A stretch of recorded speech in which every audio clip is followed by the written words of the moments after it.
això de que es volien unificar totes les forces, llavors ho explicarem més endavant.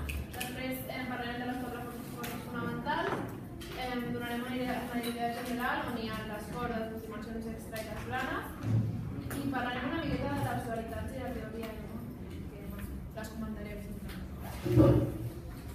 Bueno, com ha dit abans la Marta, el principal problema que hi havia per tots els científics era que era molt difícil reunir les 4 forces fonamentals, que ara us explicarà la Sara més endavant, i era perquè, era molt difícil unir-les sobre unes mateixes lleis físiques, perquè es resistien, segons les seves, com estaven representades, les seves partícules i això, no es podien interaccionar entre elles.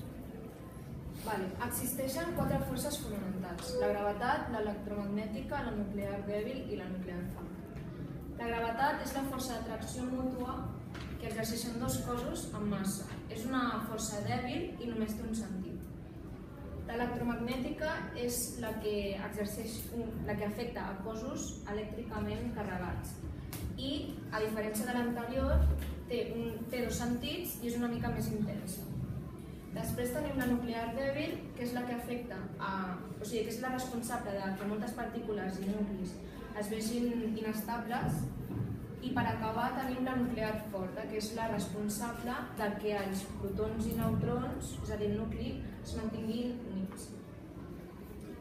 Bé, aquestes són les 4 forces fonamentals i gràcies a la necessitat de voler-les ajuntar va sorgir l'origen de la teoria de cordes. La idea general que podem extreure d'aquesta teoria és que l'univers està format bàsicament per 3 elements fonamentals: la corda, les dimensions extra i les planes. Les cordes vibren i depèn de com vibrin, generen cadascuna de les partícules elèctriques. I aquestes cordes també ens expliquen com reaccionen les partícules. Hi ha 2 tipus de cordes, les obertes i les tancades. I, ara explicaré la seva formació de les obertes. 2 cordes obertes poden juntar-se i formar-ne una de llarga, i a l'inrevés, una de llarga es pot trencar i dividir-se entre 2. I amb les tancades passa que una oberta s'ajunta i acaba formant una tancada. Bé, explicarem una miqueta com interaccionen les partícules, perquè té molta relació amb si poden interaccionar les forces fonamentals o no poden interaccionar. Llavors, hi ha unes partícules que s'anomenen estàndard, i aquest és el model estàndard. Llavors, com veieu, hi ha 4 requadres. Hi ha un verd, que són el grup de leptons, que estan les partícules.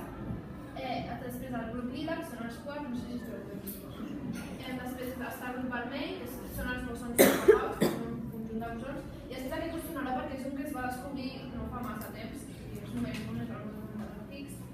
I tots aquests estan representats per cordes obertes. Com podeu veure, són diferents, algunes tenen una estructura diferent, però són obertes totes, llavors interaccionen entre elles. I després estan les cordes tancades, que bàsicament és la partícula del graviton, que és la partícula que és emesa per la força de la gravetat, i no interacciona amb les altres, i una de les raons és per això. Està representada per una corda tancada, com podeu veure. Bé, ara parlarem una miqueta de les dimensions extra, perquè col·loquialment només coneixem 3 dimensions, que és l'alçada, la llargada i l'amplada, i espaials, i després el temps. Però per poder fer qualsevol de les 5 teories de cordes que existeixen, necessitem com a mínim de 9 a 11 dimensions. Més, serien 6 o 8 dimensions més per poder-les dur a terme.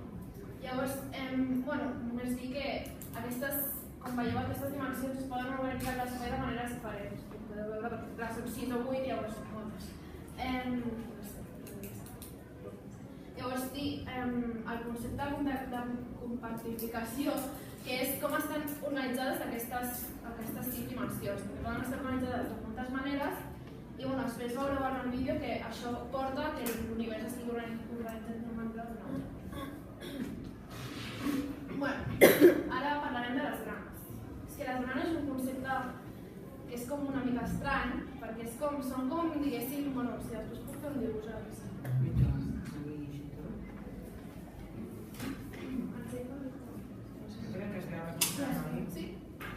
Bueno, és que les branes és un concepte que són com parets, com si diguéssim parets que ocupen tot l'espai de l'univers. Aleshores, són com on estan lligades les cordes obertes, que són les que acaben com si diguéssim així. Llavors, estan lligades com a dues parets. Però aquestes parets poden tenir com diverses propietats. Llavors, per exemple, és que per mi el dibuix és més clar. Si això és una brana, i això és una altra brana, i una corda està lligada aquí a una brana i aquí a una altra, aquesta corda tindrà unes propietats determinades que li haurà portat aquesta brana i unes altres propietats que li haurà portat aquesta brana.